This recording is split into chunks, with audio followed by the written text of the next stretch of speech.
Earlier this month, on April 17th, Amazon dropped a 3.5% surcharge on every FBA fee in the U.S. and Canada. And sellers only found out about it 13 days before it hit. So some of you have already run the math and feel like the ground's shifting underneath you, and others haven't really paid attention yet. We're going to do the math on that together today. Okay. But here's the thing that nobody's talking about.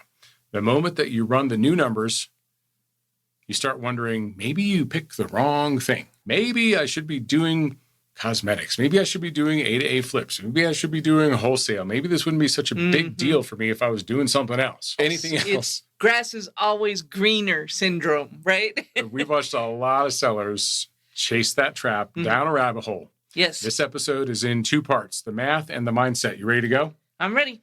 All right. Welcome back to Silent Sales Machine Radio. We are your co-hosts. I'm Brian. And I'm Robin Joy. And this is Coach's Corner. All right. Well, here's the facts. You ready for this? I'm ready. I know Robin's not a fan of getting on here and talking about facts. So if you see her sort of cringe up. It's not the facts that bother me. It's just a little mechanical. Yeah. All right. Yeah. When we get into mechanical things, Robin's not as excited. So you'll have to bear with me. We're going to bring it back around to some good stuff. We're going to get there. All right. Okay. You go. There was a 3.5% surcharge on every FBA fulfillment in the U.S. and Canada starting April 17th. Okay? Yep. Why did this happen?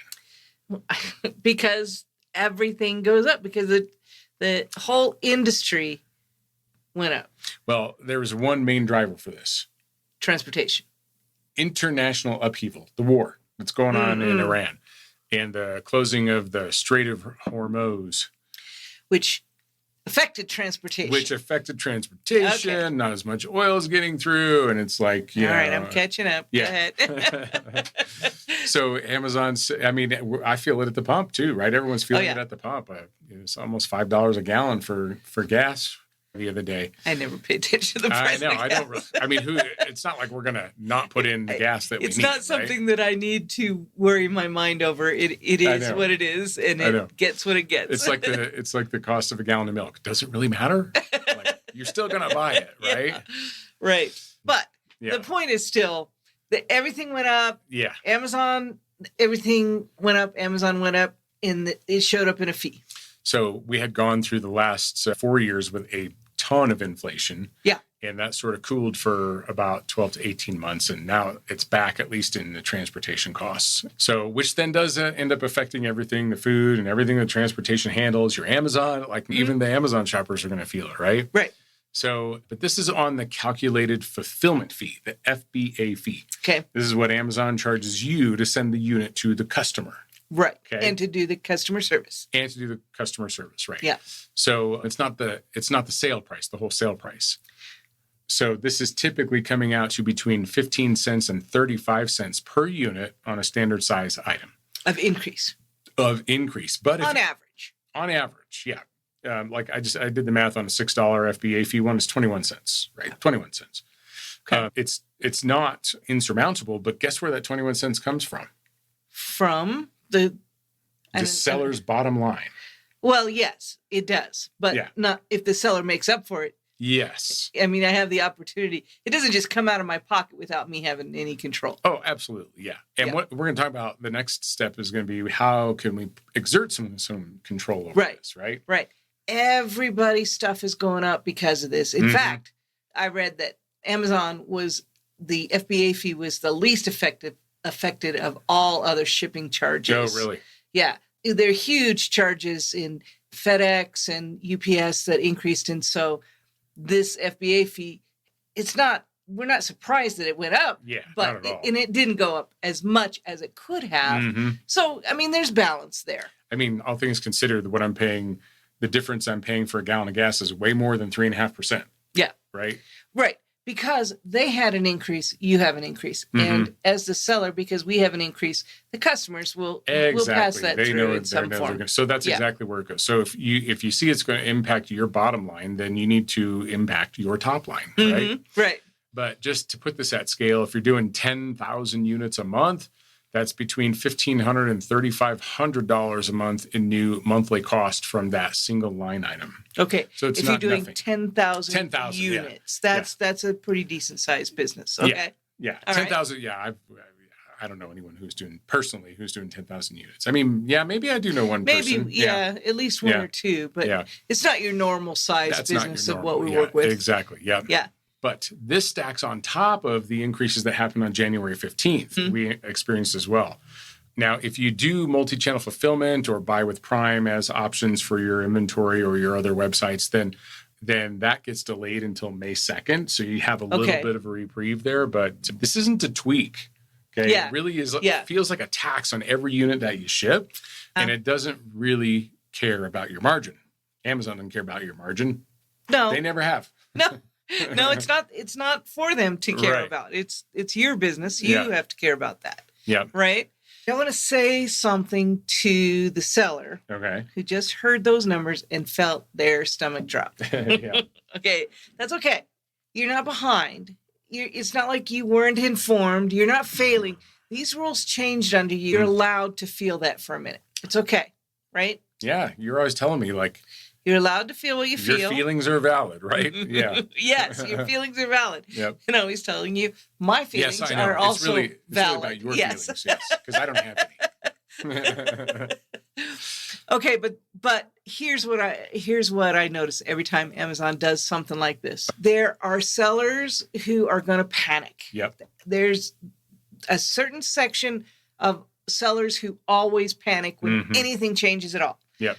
And there are sellers who are going to pause and they're going to plan and they're going to see what they can do about it. See how they can use it to their advantage. Flip the script. You always say this, like, how do we turn it upside down and use it to our advantage? And we want you in that second group. Yes, absolutely. A surcharge isn't a sign that your business is broken. Agreed. Everyone's paying it. It's a sign that the math is out of date. Yeah, that's good. We spend a lot of time staying up to date with the current things that are happening so we don't get stuck in the old playbooks where the old things that don't work anymore, the traditional way of doing things. We have to change things up. And we have a lot of advantages now that we didn't have when we first started out. Exactly. But sellers who are on top of things now know that. And I think, it seems inconsequential enough. It almost feels inconsequential enough that you could just ignore it. Eventually, you mean the little surcharge? Yeah, the little, 21 cents a unit or even less than that if it's a lower FBA fee item.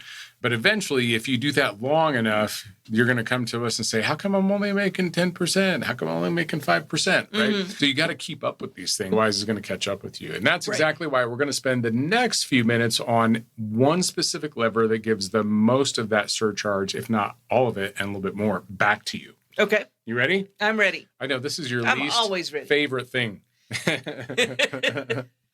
Because we gave up packing boxes a long time ago. Yeah. And so when we started talking about packing boxes, Robin's like, no, holding up I'm done. I graduated. I don't have to do that anymore. Yeah. Every once in a while I do. Yeah. Well, anyway, figuring out. I'd rather pack a box than figuring out which shipping plan I want to use. Yes. Well, that's the joy of this is you can actually use this to your advantage. Okay. So I'm not going to spend 30 minutes telling you the sky is falling here. I'm going to spend the next few minutes just showing you the lever that can give you that money back. Okay. And the play is what we call optimized inbound shipping. Okay. What's that? It seems complex. And we actually had an article we have an article coming out on Wednesday, the 29th of April, that talks about this in detail on our Substack. So officialolsons.substack.com. We'll break this down for you in detail, but it's really not that difficult. Once I wrapped my head around it, it's like, okay, this is pretty straightforward. The way this works is, and it's for everybody, by the way. Okay. Anybody can do it. Anybody, absolutely anybody can do this. It's not leaving out the small seller. It's not only for the large sellers. It's just a slight change in the way that you are approaching your inbound transportation. Okay. So when you optimize your inbound splits for 5 or more fulfillment center destinations, okay, and then your placement fee on everything drops to 0 on those. Okay. And your placement fee, depending on the size of the unit, is anywhere between, 35 cents and $1.35, something like that in that zone.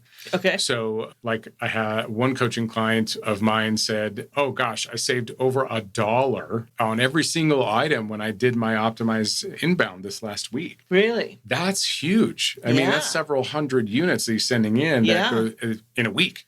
That we're talking about now, that's like $1,200 a month that adds up to and goes right to the bottom line. Okay. So super simple. When you create a shipment plan to Seller Central, you're going to see your placement options. Actually, it's going to tell you if you qualify for this. Okay. So all you need are identical boxes, at least 5 identical boxes. Okay. Meaning the same units of the same ASINs in each box. Exactly. So when I get to the end, if I have 5 units of each, you'll tell me that I qualify for this. And what if I have any extras? Do I do a separate shipping plan on that? Those, you just do the one-off shipping plan for that, right? So you just do 2 shipping plans. So you basically just do 2 shipment plans in the same day. It's too easy, right? Okay. And so the way I was like to spell this out for people is like if you're doing your tests, if you're doing 5 tests a week and you're doing 5 units of each test, your tests fit very nicely into 5 boxes. Yes. And they don't all have to be the same size boxes either, by the way. They can be different size boxes. They just have to be the same things. Just have to be the same contents. Oh, really? Okay. Yeah. And if you're buying more, if you've got, 10 units of 10 ASINs of 10 units and you can make 10 identical boxes, then you could do 10, right? Okay. But you have to have at least 5. You can't do 3. I have questions. Yes. Can I put 2 of each unit in each box? You absolutely can. Or 3 of each unit? Okay. Each box just has to be the same. What if I have a prep center? Are prep centers accommodating this? Do you know? Well, if your prep center doesn't, they probably should. If you're a prep center, this could be a selling point. I'm sure they've been. And if you have a prep center, you might want to ask them if they can do that. I'm sure they have been all about it because this really became a thing coming up on a year ago when they got rid of the hybrid option, which was, so there used to be 3 options. There was like, I just want to send it to one location, or the, yes, I'll send it to 14 locations.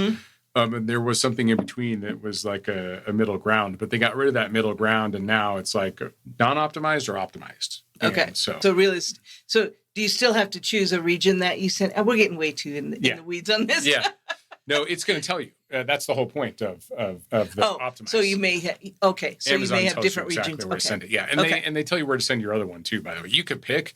Like if your prep center's on the West Coast and you pick that you want your default option to be East Coast, they don't care. They're still going to send it to the West Coast. Oh, okay. That's just the way they. Okay. Yeah. So you are going to send smaller boxes to more locations. Okay. Okay. And it feels like, and you may actually spend slightly more in overall shipping charges because of that. Yeah. But per unit, you will pay less. Okay. Okay. Make sense? All right. Okay. So your prep workflow gets marginally more complex until you get it worked in. Like this is what I find a lot of people is like, well, that seems hard. And it's going to add, there's a time investment up front to figure out how this works. And so I'll delay it. I'll postpone that. I'll get to it some other time. Yeah. And this happens a lot. We choose where we spend our time. And a lot of times it's on something that doesn't matter right now. This is something that could seriously matter right now, right? It's one of those things that is 100% within your control, right? Yeah. So we talk about most sellers, what they do is just kind of listen to your walkthrough. They go, well, it sounds kind of hard. And I'm not sure if I want to do something harder right now. It's already too complicated. I'm having a hard time phoning it in. And we see this a lot. We see this pattern all the time. People, they get to a certain point and they're getting it done, but it's like we used to do our homework before class, right? Yeah. They're just getting it done. Yeah, and checking the box. Checking the box and spending just as much time as they need to. There's a free lever sitting right in front of you that you don't pull because you have to put some brain power into it, some effort into figuring it out. You put it right back into right into your system. But it seems hard at first and you feel like you have to find the time to fit it in. Yeah. Right? So you pay the fee. Yeah. Month after month, year after year, just to avoid 20 minutes of process change. We have a word that we say between ourselves for ourselves when we do this. Yes, we do this all the time. Stupid tax. We call it stupid tax. Stupid tax. We go, okay, yes, I am going to finally have to pay that. Now I have to pay more because I didn't pay it the first time when it first came to me. And so then I got to pay stupid exactly. tax. And I just want to clarify, we're not calling anyone stupid. No. We don't even call ourselves stupid. The tax is stupid. Right. It's stupid to have that tax. Yeah, stupid tax. Oh, gosh. If all the stupid tax money I could have back, right? Right, exactly. And usually it's just because we didn't deal with it in the moment. Exactly. While it was there for us. We waited to find a time. And it's usually never really that big of a deal. Yeah. We just made it such a big deal. So if you want to win the long game here, treat every new thing like this as a question. It's an opportunity for you to investigate, maybe turn it upside down and find out where your opportunity is there, right? So, and that is right what sets up this next point I'm going to talk about. Okay. We're going to talk about. Okay. Because some of you just heard more boxes in your brain like locked up. You're like, wait, that seems hard, right? What if I just switched my method? What if I changed my strategy? Maybe I don't want to be doing this after all. Yeah. Yeah. So I got a message this week from a coaching client who is just hit a hard spot, right? A rough patch. Mm-hmm. And we all do. Everybody does, right? If you're not hitting hard patches, you're not in it. You're probably not in it, right? Yeah. So he's a smart guy. He and his wife, they're doing the work, right? They're running the bulk matching method, but he's hit some friction. And some of this friction is expected, but it made him question like if he's doing the right thing. So for example, some of his matches from his bulk matching tool weren't perfect. Yeah. A couple of his online orders came in incorrectly. And then you got to go through all that rigmarole and either keep it and pay the stupid tax or, spend the time to get it sent back and get the right things, right? Mm-hmm. So then he's wondering, well, maybe I should switch strategies to like 8A flips or something. Yeah. Yeah. Well. Tongue-tied there? Well, here's what nobody tells you about. Whatever strategy you're going to pick, it's not easier. It's just a different hard. Yeah. Right? So bulk has friction on the front end, right? Sourcing volume, verification, the returns that you're going to have to deal with, and yada, yada. 8A flips has friction on the back end. Yeah. Because you have more capital tied up. You're going to wait longer to get your money. You got higher risk per swing because of you're probably buying at higher volume. And in my experience, a lot more research time up front to buy. It doesn't mean it's bad. It's just a different approach. Yeah. Yeah. I want to name something that's actually happening here. Mm-hmm. Everybody starts thinking about different methods. And it's usually not about the method, right? It's about the discomfort. Yeah. There's got to be a better, this is a grass is always greener thing we were talking about before. There's got to be a better way because this is, not easy or it's uncomfortable, right? And then the brain goes hunting for an exit, right? Yeah. So Brian and I have been in the building seat enough times to recognize that feeling, right? When something gets hard, the most seductive thought is, well, maybe I picked the wrong thing. Maybe I should have picked something else. Let's go back and try something else instead. Right? I think just real quick to jump in there, this is part of that sort of dopamine addiction that you get. Yeah. In the beginning, when you're doing something, you're getting those dopamine hits because it's new. You're getting the rewards. You're getting, exactly. And then all of a sudden you stop getting them. Because you have to do those same things over and over and over to keep the machine running. Now, smart people will get those things running smoothly and then have someone else do the boring tasks and then go and, find more things to accomplish. They can run their business and make new things happen in their business. Right. But you got to do the work that's in front of you first. It's like, got to eat your vegetables. Yeah. You got to eat your vegetables. Eat that frog, as can't think of his name said, right? Yeah. But we spent 11 years, we told you last week we spent 11 years being fine. We're fine. After our last business had crashed. 11 years of not doing anything because we're too scared to pick anything at all. Yeah. Then we picked Amazon. And 3 weeks in, I had a hemorrhagic stroke. We didn't pivot then either. Not because we're brave, but we finally understood that changing that up is just a fancy word for restarting the clock. And we did not do it that time. Yeah. We stayed with it. Yeah. Well, just for clarity's sake, it was, I know you like to exaggerate. It was like 3 months later, but yes, it felt like 3 weeks. Yeah, I know. I never, ever, ever exaggerate. I know. Well, we've been coaching long enough to see a lot of things happen, right? Yeah. I've seen sellers come in and pivot or pick a new strategy 3 times in the course of 9 months. Yes. Oh, sure. Yeah. Because, you start something, it feels good, you're getting that dopamine, and then it gets hard. Okay, I must need to do something else. And so you go to try a different model, and that seems good in the beginning because it's all new and fresh. Yeah. Well, and it's hard because you see, this guy says, oh, yeah, you should do it this way. I'm having a lot of success doing this thing, this other thing over here. And so you go, okay, well, that looks better. Except you forgot about the part where you're doing this because some guy said, hey, this is working really well for me. This is working pretty good. Like, you just forget that. And it's going to happen with that time too. What you don't see, I think, is something we've been talking about lately is the passion, the ability to fall in love with what it is that you're doing. You have to stick with it long enough to be able to find all the nuances in there, all the nooks and crannies that seem like they're, a stick in the eye, or you stepping on a Lego or something like that. And really, it's not once, it doesn't happen all at once, but it happens over time. All that stuff sort of smooths out. And then you realize where the magic is. And that person who's telling you about their cool new strategy, by the way. Yeah. They're super passionate and they're in love with what they're doing. Yes. Right? Exactly. Yeah. So of course it's going to sound great.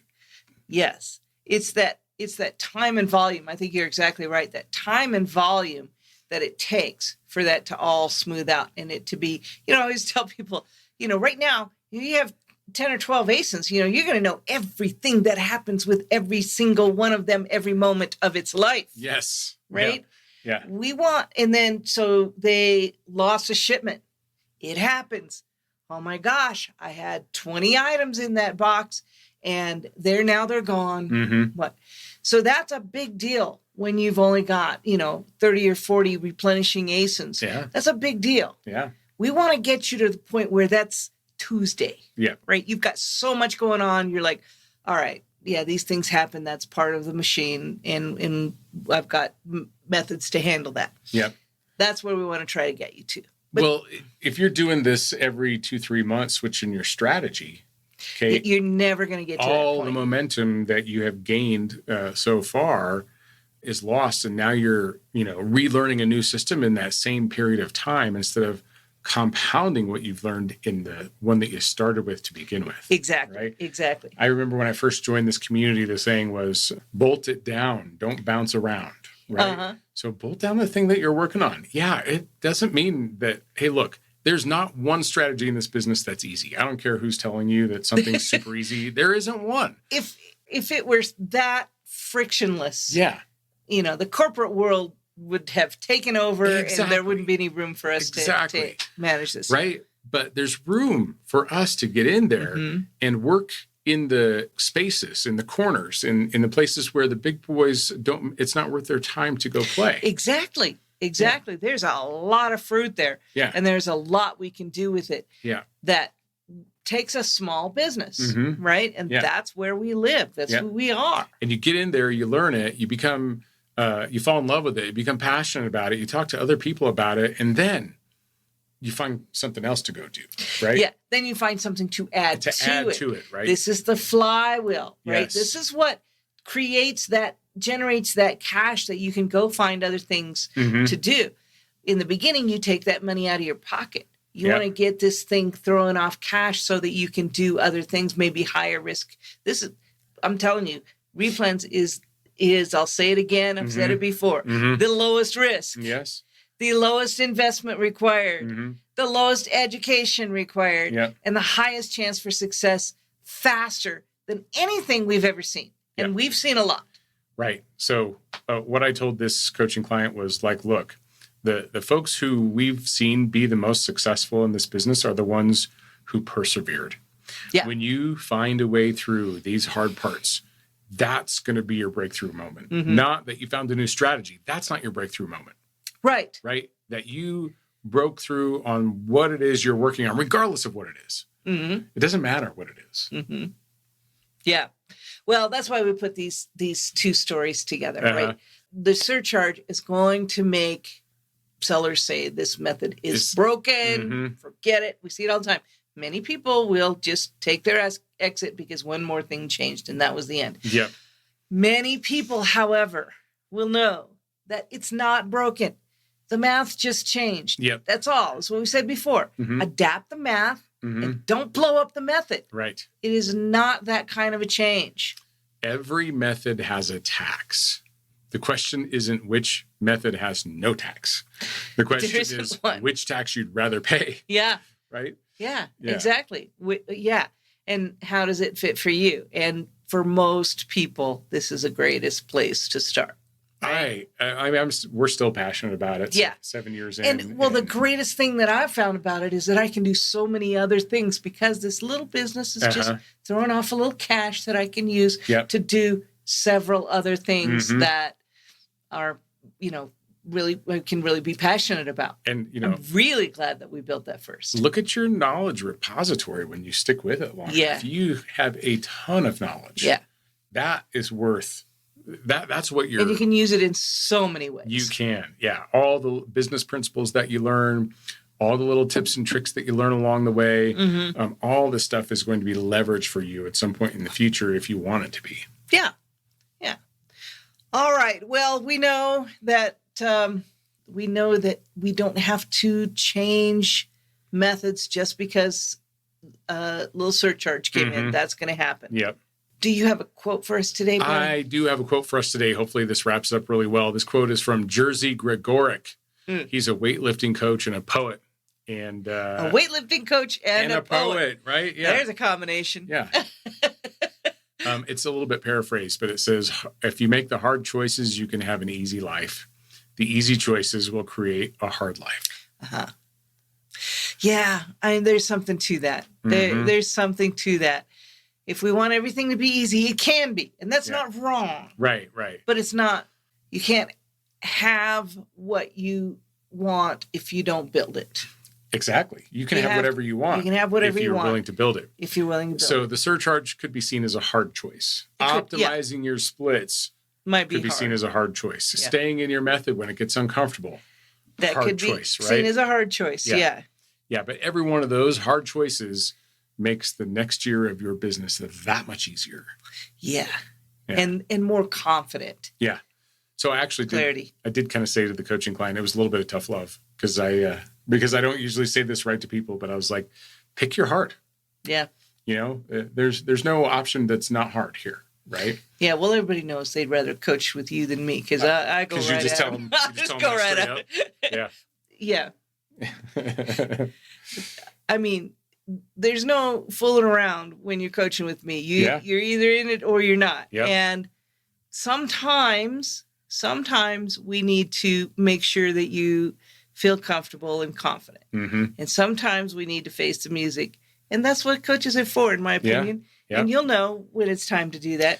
I don't usually bring it up. Usually my clients tell me, look, what do I really need to know, Robin? Yeah. How do I really need to look at this? Yeah. And then I will tell them. Give it to me straight. Yeah. The good and the bad. Tell me what I'm doing wrong and where I can be better. Because these people are entrepreneurs. Yeah. They're not coming to me because they want it to be easy and they want me to do it for them. Yeah. No, they're coming to me because they want to be effective. They want to have confidence in what they're doing. So I love coaching. I love coaching and I love the people that I coach with. It's just the most wonderful thing. Likewise. So when you start having to pay surcharges, when you start having to struggle your first time through with the optimized shipments, when everything seems to be going against you, what fixes that? What cures that? Let's go test more ASINs. Test more ASINs. Let's go test more ASINs. Test more ASINs, everyone. We'll see you soon. See you soon. Hey, thanks for joining us for today's episode. But before I let you go, let's spend a couple minutes with my good friend. We have him on about once a week, Mr. Jeff Schick of jeffschick.com. If you go to their website, you can put his entire team on retainer for just a few dollars a month. It's only $1 for your first month if you use the coupon code MISTAKE, jeffschick.com. He's always got a good tip for us. What do you got for us today, my friend? So what I often see sellers making a quote unquote mistake by trying to file LLCs and trademarks themselves. And so that's one thing I wanted to bring to people's attention, is that we actually do file trademarks and LLCs for both clients that are on retainer, who get a discounted rate, as well as for clients that are not on retainer that want assistance with it. And so you can reach out to us. We're happy to give you guys a quote, especially for new sellers. We have new seller packages that we can put together that include, discounts on the retainer plus the LLC and trademarks, so that you get exactly what your services or what services your business needs for, a successful startup. And so we can get that filed for you and make sure that everything is done properly. So we're here to help the sellers, all throughout, not just with the legal and policy issues that happen on Amazon and Walmart, but also with, setting up their business properly and getting those trademarks and LLCs. Fantastic. Yeah, you provide a host of other services besides just legal and policy. I'm glad we had a chance to mention that one today. So yeah, excellent work. Keep up the great work. If you didn't realize it, as the listener to this show, the vast majority of the leadership team in our community have Jeff and his team on retainer. For a few dollars per month, you can sleep easier at night knowing you've got policy and legal experts in your corner, and the bill is covered for a host of services just by paying a few dollars per month. So thanks, Jeff. Let's have you back again next week. Absolutely. Thank you. Talk to you then. All right.